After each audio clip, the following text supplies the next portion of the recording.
मृत्यु के 24 घंटे बाद आत्मा अपने घर क्यों लौटती है? दोस्तों, गरुड़ पुराण में बताया गया है कि जब किसी की मृत्यु होती है तो उसकी आत्मा 24 घंटे बाद अपने घर दोबारा से आती है। दोस्तों, मृत्यु एक ऐसा सत्य है जिससे कोई बच नहीं सकता है, नहीं इसको टाला जा सकता है। जब किसी की मृत्यु होती है तो उसकी आत्मा भौतिक शरीर से निकलकर सूक्ष्म रूप में उस स्थान पे घूमती रहती है जहां उसने अपने जीवन में अंतिम समय बिताया है, जहां उसकी आत्मा शरीर को त्यागा है, क्योंकि वह अपने सांसारिक मोह माया में उलझा रहता है। दोस्तों, उसे यह आभास नहीं होता है कि वह इस संसार से भौतिक शरीर को त्याग दिया है। आत्मा को अपने प्रियजनों का मोह सताने लगता है। उसका परिजन उसके मन अपने ओर आकर्षित करता रहता है। मित्रों, आत्मा फिर से अपने शरीर में प्रवेश करने की कोशिश करता है। उसे यह आभास नहीं होता है कि वह इस संसार को त्याग दिया है। उसे इस संसार को त्यागना बहुत कष्टदायक होता है। दोस्तों, फिर यमदूत या देवदूत उसके कर्मों के हिसाब से उसकी आत्मा लेने आता है।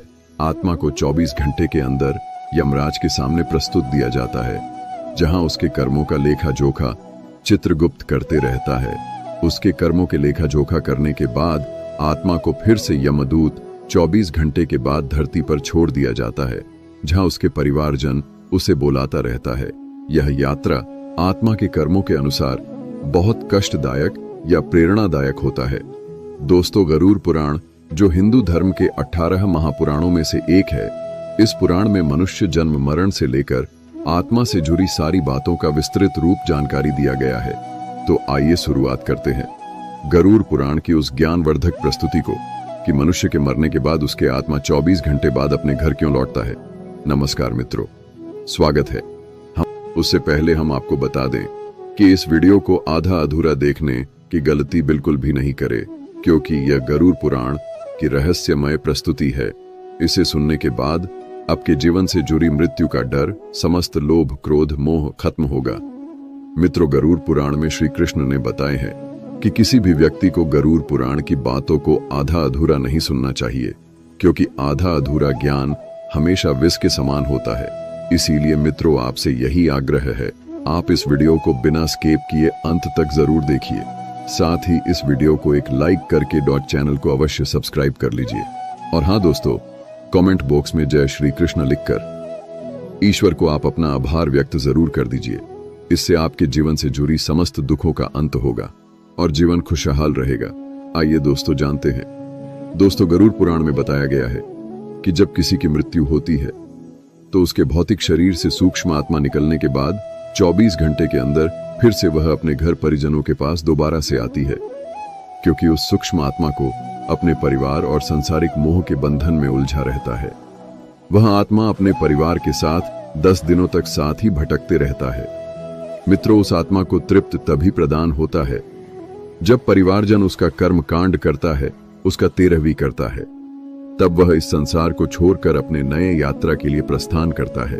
दोस्तों, गरुड़ पुराण हिंदू धर्म का एक ऐसा ग्रंथ है जो हमें जन्म मरण से लेकर मनुष्य अपने वर्तमान जीवन कैसे जिए, ये सभी चीजों के बारे में सिखाते हैं। आइए दोस्तों, आज हम एक कथा के माध्यम से जानते हैं कि मृत्यु के 24 घंटे बाद आत्मा अपने घर क्यों लौटती है। इसके पीछे क्या आध्यात्मिक रहस्य छुपा हुआ है, जो गरुड़ पुराण स्कंद पुराण के द्वारा बताया गया है, जो जगत के रचयिता ब्रह्मा जी ने स्वयं आर्षि मुनि नारद बतलाया था। आज हम उन्हीं भावनात्मक कथा जानेंगे। मित्रों, एक समय की बात है, ब्रह्मलोक में सृष्टि के रचना करने वाले ब्रह्मा जी अपने आसन पर ध्यान मग्न में बैठे हुए थे। तभी देवर श्रीनारद नारायण नारायण का जाप करते हुए वहां पहुंचे। उन्होंने आदर पूर्वक प्रणाम करके बोले, है सृष्टि के रचना करने वाले ब्रह्मदेव, मेरे मन में एक प्रश्न है जो मेरे मन को बहुत ही व्याकुल कर रहा है। क्या आप मेरे प्रश्न का जवाब देंगे?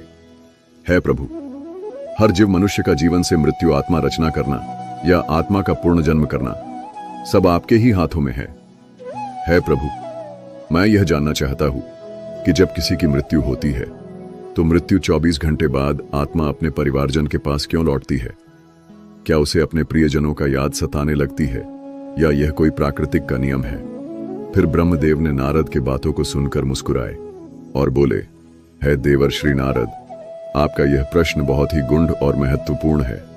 जो हर उस मानव जाति लिए उसके जन्म मृत्यु और पुनर्जन्म पर आधारित है। फिर ब्रह्मदेव बोले, है नारद, मैं तुम्हें एक कथा सुनाता हूं जो न तुम्हारे इस प्रश्न उत्तर देगी बल्कि हर मनुष्य के लिए एक चेतावनी और प्रेरणा भी होगी।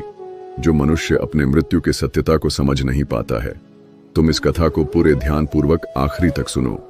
ब्रह्मदेव बोले, है नारद, यह गरुड़ पुराण की भावनात्मक कथा है। जो यह कथा को आधा अधूरा सुनने की गलती करता है, यह उसकी अज्ञानता है, क्योंकि आधा अधूरा ज्ञान हमेशा विष के समान होता है। जो इस कलयुग भरी संसार में जो मनुष्य इस कथा को पूरे ध्यान पूर्वक आखिरी तक सुन लेगा और समझ लेगा, उसका इस संसार से जीवन में भरी लोभ क्रोध मोह का अंत होगा। यह संसार केवल एक माया की जाल है। इस संसार जो भी कुछ घटता है, यह प्राकृतिक का परिणाम होता है। फिर नारद बोले, हे प्रभु, मैं उस कथा को पूरे ध्यान पूर्वक आखिरी तक सुनूंगा और समझूंगा। आप निश्चित होकर उस कथा को सुनाएं। फिर ब्रह्मदेव उस कथा को सुनाते हैं। फिर ब्रह्मदेव बोले, है नारद, प्राचीन काल में एक राजा रहता था जिसका नाम धर्मपाल था। बहुत ही न्यायप्रिय और वह अपने जनता के उत्तरदायित्व था। वह अपने राज्य का पालन धर्म के अनुसार करता था। वह हमेशा पुण्य कार्य में लिप्त रहता था। लेकिन एक दिन उसकी अचानक मृत्यु हो जाती है। राजा की मृत्यु से पूरे परिवार और राज्य की प्रजा यह सुनकर शोक में डूब गया। मित्र राजा की मृत्यु के तुरंत बाद उसकी आत्मा नश्वर शरीर को त्याग कर बाहर निकल जाती है। फिर ब्रह्मदेव बोले, है नारद, जब किसी की मृत्यु होती है तो उसकी आत्मा शरीर को त्याग देती है, परंतु वह अपने भौतिक संसार के बंधनों से मुक्त नहीं हो पाती। वह अपने सांसारिक मोह माया की जाल में उलझा रहता है। वह सांसारिक मोह के कारण अपने घर परिवार प्रियजनों के आसपास ही घूमती रहती है। राजा धर्मपाल मृत्यु के बाद उसकी आत्मा शरीर को तो छोड़ देती है, परंतु वह घर में सूक्ष्म रूप में हर वह दृश्य को देखता रहता है जो उसके परिवारजन उसके लिए करता है। आत्मा अपने परिवार को रोता चिल्लाता देखकर उसे रोकने की भी कोशिश करता है, परंतु उसके बात कोई सुन नहीं पाता है। राजा की आत्मा ने यह सोचा कि मेरे परिवार को यह क्यों नहीं समझ आ रहा है कि यह संसार अस्थाई है, यह संसार एक मोह माया खेल है, मुझे इससे मुक्त होना होगा। लेकिन राजा की आत्मा को परिवारजन उसको अपने तरफ खींच रहा था। दोस्तों, फिर भगवान ब्रह्मा ने बोला, है नारद, मृत्यु के 24 घंटे बाद आत्मा को अपने घर इसलिए लौटने पड़ता है क्योंकि वह अपने सांसारिक परिवार मोह में उलझा रहता है। उसके आत्मा को परिवार पुराकता रहता है, जिससे उससे मोक्ष प्राप्त करने में बाधा उत्पन्न होता है। वह अपने आप को रोक नहीं पाता है। जब राजा की आत्मा मृत्यु के 24 घंटे बाद अपने परिवार के पास आता है तो यह देखता है कि उसके परिवार, उसके पत्नी आंसू से भरी हुई है। उससे पत्नी बार बार कह रही है राजन, आप हमें छोड़कर क्यों चले गए? हमारा क्या होगा? उसके पुत्र अपने माँ को कहता है, माँ, पिताजी क्यों नहीं बोल रहे हैं? ये क्यों नहीं उठ रहे हैं? पिताजी हमें छोड़कर क्यों चले गए? क्या वह कभी नहीं आएंगे? राजा की यह आत्मा ने यह देखकर अत्यधिक भावुक हो जाते हैं। वह सोचते हैं कि काश हम इसे यह समझा पाते कि शरीर नश्वर है, यह संसार एक परिवर्तन का खेल है, यह आत्मा अमर है, यह एक शरीर को त्याग कर दूसरे शरीर में प्रवेश कर लेता है। मित्रों, फिर ब्रह्मा जी बोले, है नारद, यह दृश्य आत्मा के लिए अत्यंत पीड़ादायक होता है। राजा की आत्मा ने यह सोचा कि क्या मैं इतना कमजोर था कि अपने परिवार को इस स्थिति में छोड़कर चला गया? क्या मेरे जाने से ये सब खत्म हो जाएगा? जब राजा की आत्मा मृत्यु के 24 घंटे बाद अपने घर में प्रवेश करता है तो वह अपने घर के हर एक जगह में घूमता है जहां उसने अपने बच्चों को खिलाता था, जहां उसके राज्य महल में राज्य सिंहासन पर बैठकर उसने प्रजा को न्याय करता था। वह पल जहां वह अपने रानी बच्चे के साथ हर सुख दुख बिताता था, उसे वह हर एक वस्तु अपने तरफ खींच रहा था। राजा की आत्मा ने बार बार कोशिश कर रहा था कि वह रानी और अपने पुत्र को अपनी उपस्थिति का आभास करा सके। उसने रानी के पास जाकर धीरे से कहा, हे प्रिय, मैं तुम्हारे पास हूं। तुम्हारा यह विलाप मुझे कमजोर कर रहा है। मुझे इस संसार से मोक्ष पाने कृपया करे। लेकिन उसकी आवाज रानी को सुनाई नहीं दे रहा था। उसने अपने पुत्र के सिर पर हाथ रखा और कहा, है पुत्र, यह संसार एक यात्रा है। हर आत्मा को इसे छोड़कर आगे बढ़ना पड़ता है। तुम मेरे बिना भी मजबूत बन सकते हो, लेकिन उसके पुत्र उसकी आवाज नहीं सुन पा रहा था। फिर आत्मा ने निराश होकर अपने परिवार की ओर देखा और कहा, क्या यह मेरा मोह है जो मुझे संसार इच्छा में बांध रहा है, या उनके आंसू जो मुझे रो रो कर पुकार रहा है? नारद अब समझ गया कि मृत्यु के 24 घंटे बाद आत्मा अपने घर क्यों लौटती है।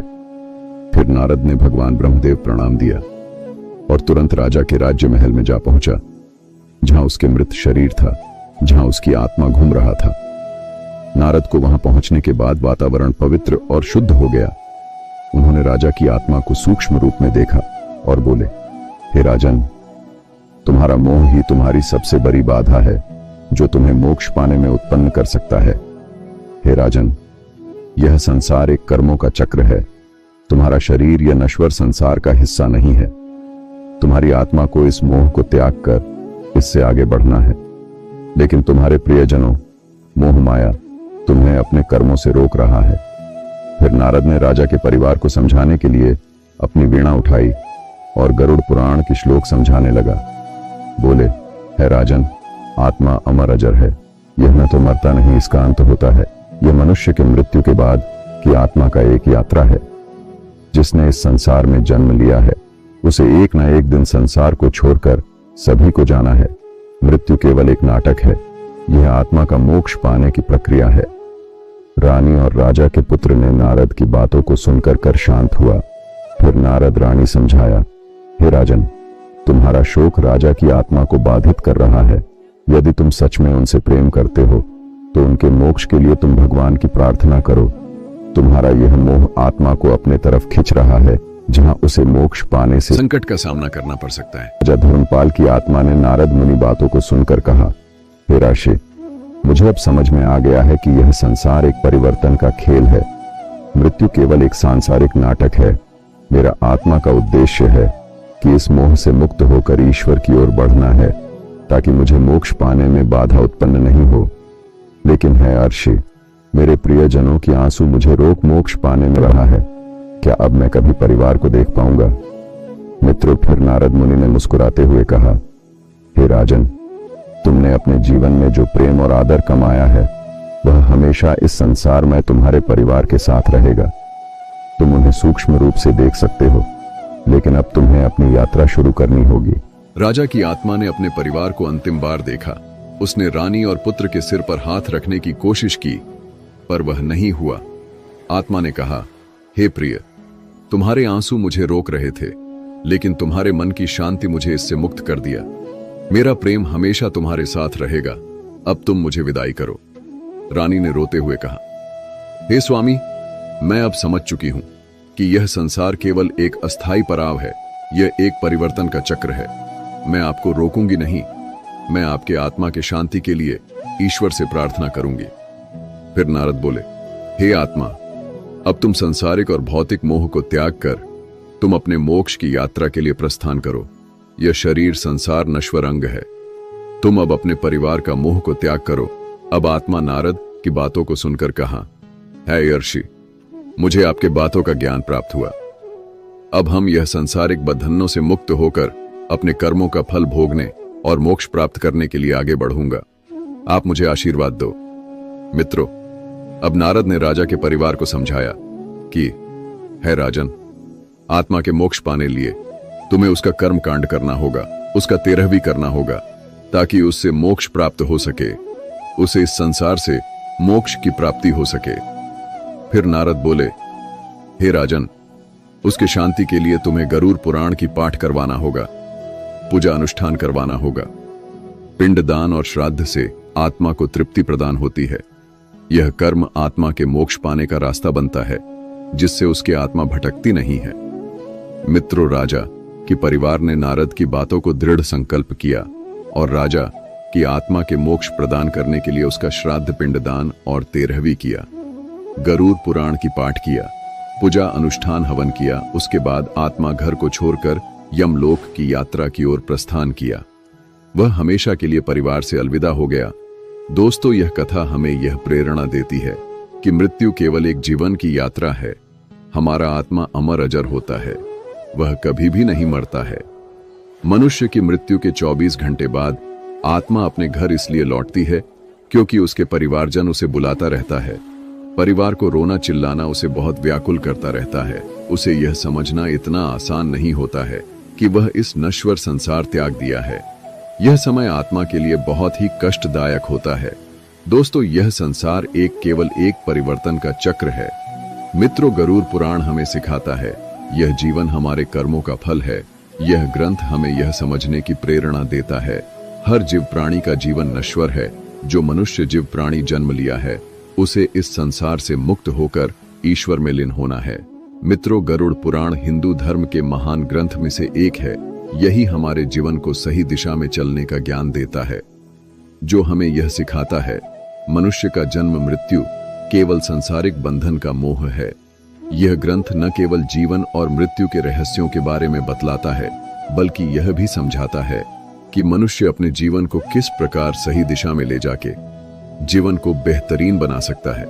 मित्रों, गरुड़ पुराण हिंदू धर्म का वह ग्रंथ है जो मनुष्य के जन्म मरण से लेकर वर्तमान जीवन कैसे जिए, इन सभी चीजों के बारे विस्तार बतलाता है। दोस्तों, जीवन एक दुर्लभ अवसर है जिसे हम सही दिशा में ले जाकर आत्मा को मोक्ष की ओर अग्रसर कर सकते हैं। मनुष्य की मृत्यु के 24 घंटे बाद आत्मा अपने परिवारजन के इसीलिए आती है क्योंकि वह अपने परिवार के साथ कुछ दिन सूक्ष्म होकर रह सके। जब आत्मा का 13वीं संस्कार होता है तो वह इस संसार को मुक्त होकर वह अपनी अंतिम यात्रा पर प्रस्थान करता है। धन्यवाद दोस्तों। गरुड़ पुराण के द्वारा सभी बतलाए गए बातों को अवश्य ध्यान में रखें और सत्य की राह पे चले। यह संसार एक मोह माया की छाल है। इससे जीवन में होने वाले मुक्ति में बाधा उत्पन्न होता है। आप अपने जीवन को सत्य धर्म की ओर अग्रसर करें, जिससे आने वाले जीवन अत्यंत सुखद और प्रेरणादायक हो। और हाँ दोस्तों, वीडियो अच्छा लगा तो इस वीडियो को लाइक करके कमेंट में जय श्री कृष्ण जरूर लिख दीजिए।